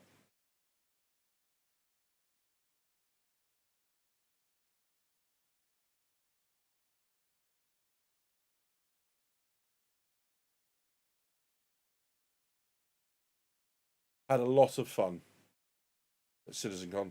A lot of fun. You know, and great to meet members of the community as well. But yeah, I think, you know, I said it before, and I get to engage my kind of smug mode now, because it's becoming more and more evident that this is true. But we're not going to see 1.0 this side of 2030. And like there's an easy way that I can show this to you, right? Is all you've got to do to see this for yourself is you go back to any year, right? Go to the roadmap, go to the release view where it's got all the individual patches, right? Find any year. Even better than that, find any 12-month period, right? And what you do is you look at new gameplay loops. So whether it's mining or it's salvage or it's cargo delivery, even though we had the box stuff, like that sort of stuff. Look for any of those, and tell me, or you know, tell yourself, I guess, what is the maximum amount that they've managed to release in a 12-month period, right? The maximum number of new gameplay loops they've managed to put in a 12-month period. And the reason that I ask that is because then the question becomes, well, okay, that's how many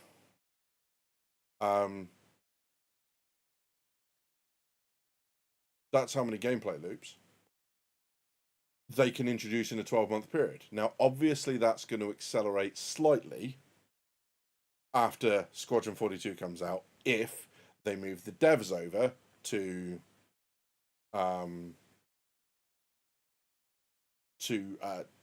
Star Citizen. The reason I bring that up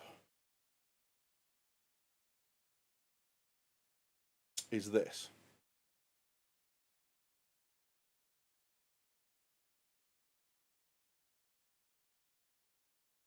And that was, I had that planned in my head, right?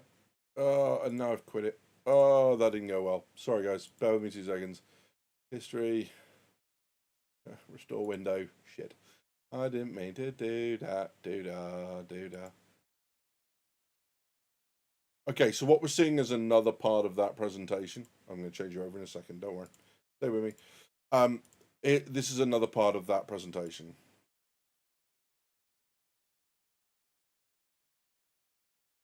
Okay, I'm actually in the way here, but what I can tell you is behind my portrait, you've also got repair technician and breakdown engineer.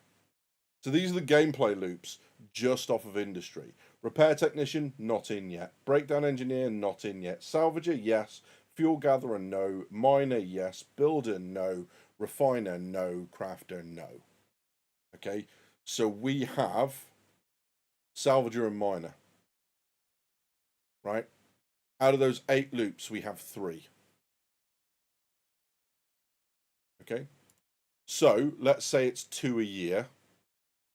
It's going to take 2 and a bit years, 2.5 years, to finish off the industry loops to initial standard, right?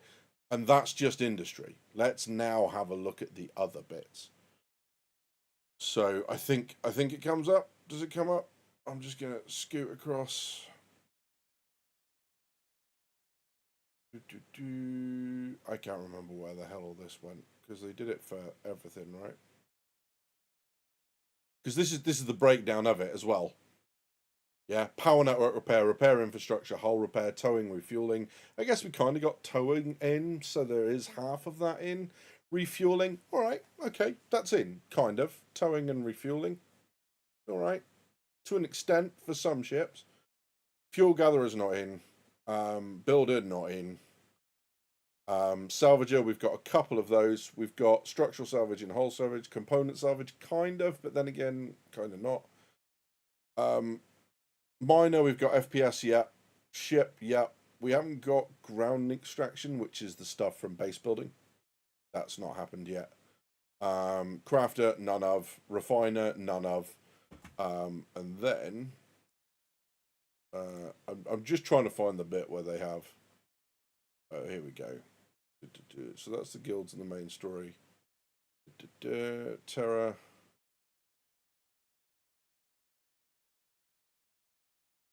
So the transport guild's pretty much there. We got recover cargo, cargo delivery, passenger delivery not in, vehicle delivery not in, data delivery not in. Trader, transport and sell, buy and deliver. I mean, no, not really. Buy and deliver, yeah, sure, you can do that at the moment. That's just buying commodities, right? But the transport and sell, there's no selling function at the other end in terms of like having the shop, the Kraken's loop. Courier stuff, yeah, sure, that's in. I'll buy that. Okay. Science gameplay, I say not a single part of this. We've got some of it, right? Firefighting, no. Rescue person, not really at the moment. They broke it.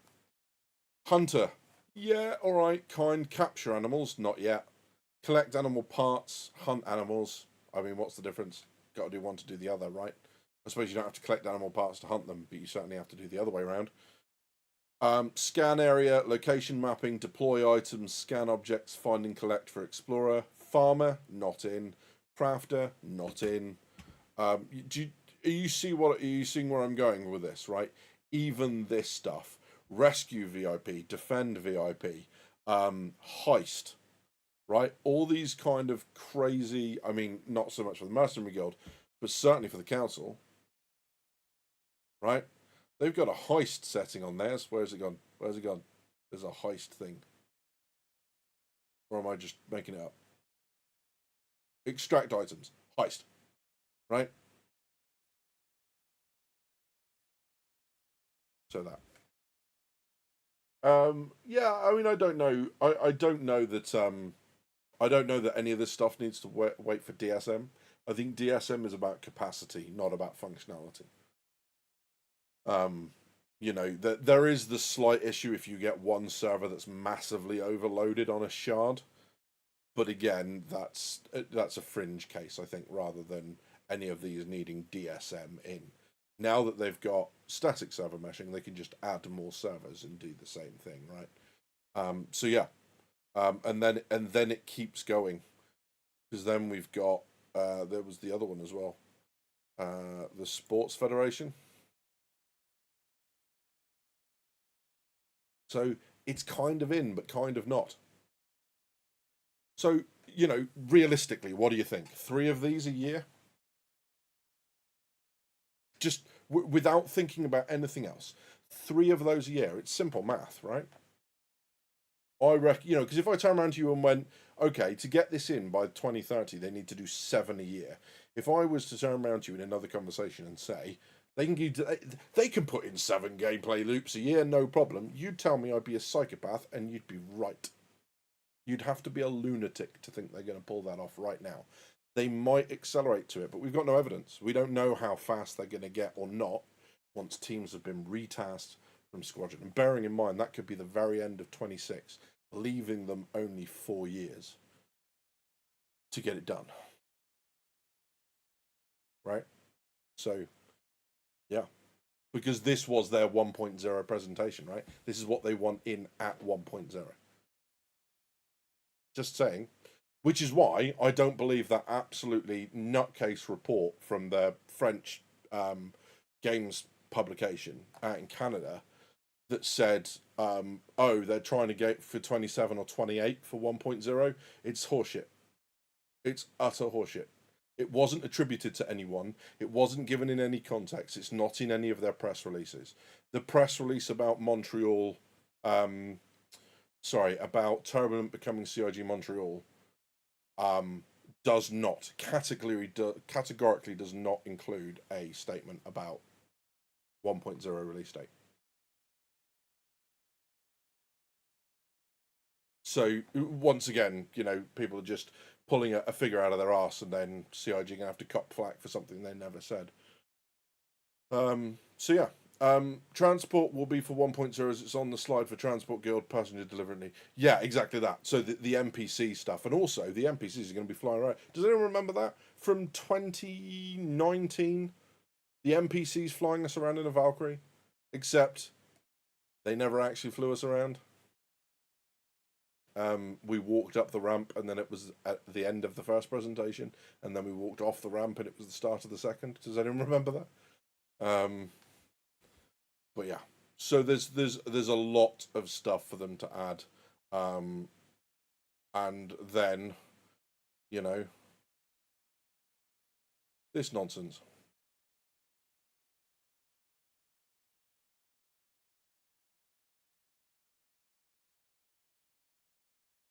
The idea of entire bases, you know, I say nonsense. I don't mean nonsense, but you get what I mean, right? The idea of stations and everything else. Yeah, and this station reveal.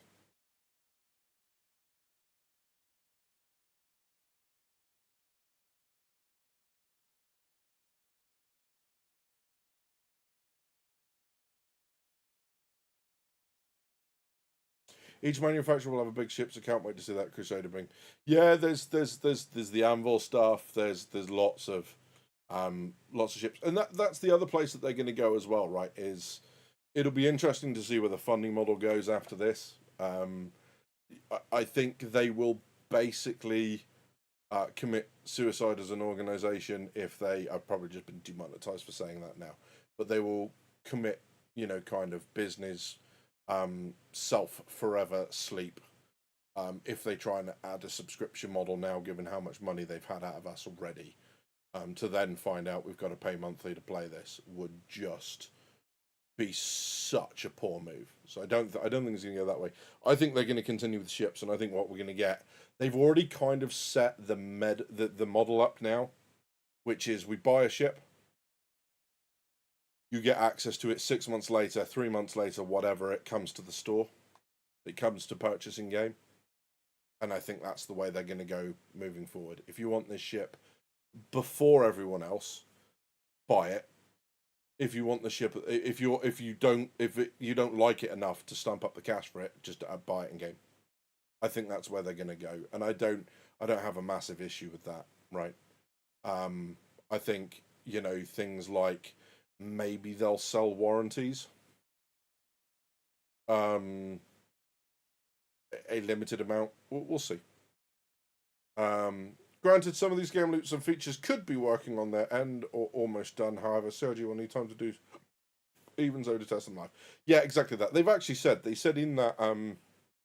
in that report that they have they've got a crafting system working, which is really interesting. So there's a crafting system now implemented in the game, which is kind of cool. I'm gonna find it now. Here we go.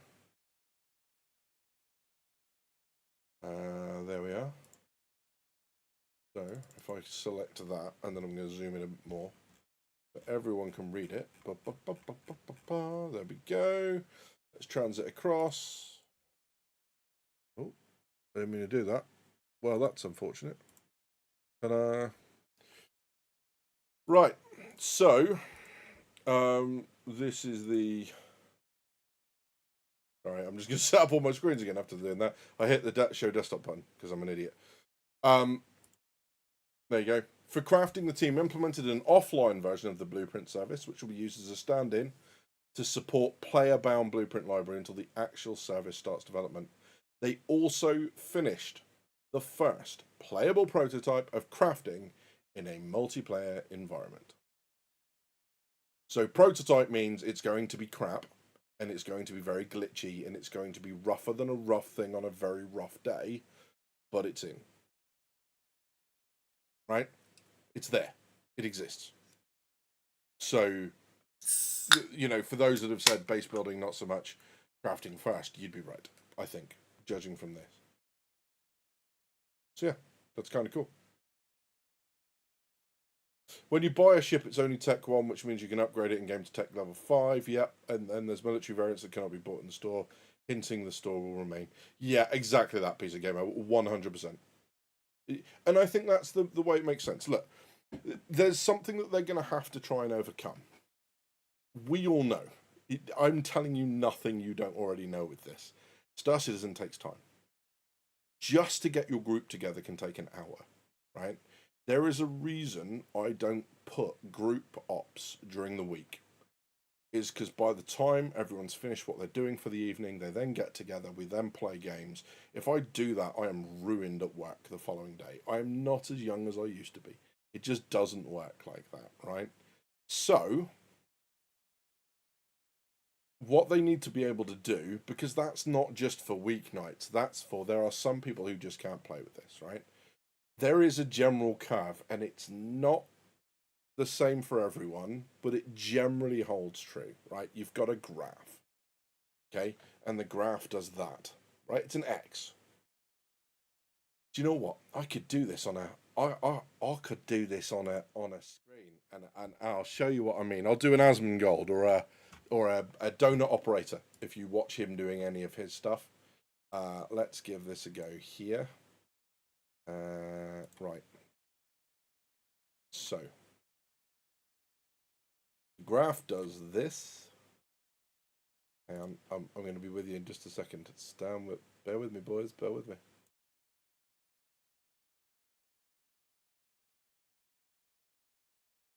Yeah. I slaved for hours over this. So you better be happy with it. There's your graph, all right? This line is time. This line is money. And generally speaking, you will fall somewhere on this graph, and the relationship is this, right? As the available time you have goes up, generally speaking, your available money goes down. Because if you have lots of money, you're out earning it. And I know it doesn't apply for everyone. Before someone goes, yeah, I won mine on the lottery. Yeah, great, good for you. Also, if you have won it on the lottery, you know, friends. But you see what I mean, right? If you're out working 80 hours a week, you know, making bank, what you're not then doing is you are not then having 40 hours a week to play computer games with everything else that you've got to do. And this is what World of Warcraft realized far too late, but eventually successfully ended up monetizing.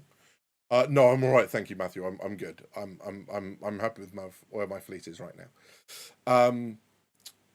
Here's what, you know, what they did was they went, okay, so the people that play all the time generally tend to have more in-game gold, generally speaking, because they're playing more. They're doing what they need to, right? They're earning their gear. They don't have to buy it because they're getting it in dungeons and raids and everything else. But then there are the people who are going to gold farmers because they don't have the money. Sorry, they don't have the time, but they have an abundance of cash. So what we'll do is we'll get the people with loads of money and no time to buy the gold from people with loads of time and no money. So people in the game are earning their subscription by paying for it with in-game gold, and people are catching up on gear because they're getting their gold paid back to them with it, by buying game time. It's kind of, it works, right? It works. 2 seconds, gents. I've got to step away. 2 seconds.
Thanks, guys. I appreciate you hanging around. I lost practically no one. That was kind of cool.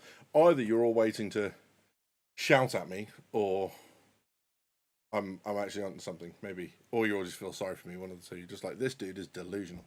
Thank you, guys. Yeah. So here's the interesting thing is that the point that I'm making. Warcraft found a way to monetize and adjust for that. The people that don't have the time to play a game but have the money could catch up using in-game cash, right? There were still things that were out of reach. There were still things that you could only get through the game, through playing it.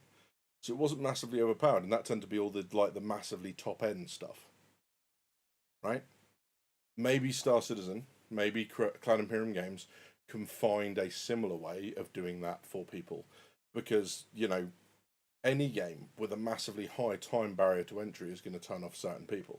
And it would be really nice if CIG could find a way to make this, accessible to everyone to a greater or lesser extent. I'm not expecting people with money and not time to be able to go and buy themselves space stations and whatever else, right? And get all the in-game stuff. That should absolutely be the vestige of people who are able to devote time and energy into the game. You shouldn't just be able to buy your way there. However, there are things that, the basics that they should be able to just buy. And, like, for example, PC Gamer's point, right? You can have the ship. It's just not going to be as upgraded as the people who've spent time gathering the materials, getting the quality 5 stuff, spending ages refining or trading to get it all together, to get it up to level, get it up to level 3 or level 5 for the components. You shouldn't be able to do that. But should that stop you from getting a ship? Probably not, right? So there's that. So yeah. 2-minute power nap on the medbed, said Space Saga. Yeah, exactly that. Did a 3-part video on 1.0 to say why I think it'll be out 2028. Interesting, PC Gamer. Interesting. I'll go and see if I can find it. That'll be good. Yeah. So that's where we are. Big plug again. CitizenCon Direct weekend. New will be here, and I will be here. Hopefully, we'll be here at a reasonable time and fairly sober. But I will put all the warnings up on the day once we've got the exact timings. I believe it's 1800 local for the UK. So 6 o'clock. We'll see. We'll get all that stuff together, and hopefully it won't be too much of a problem to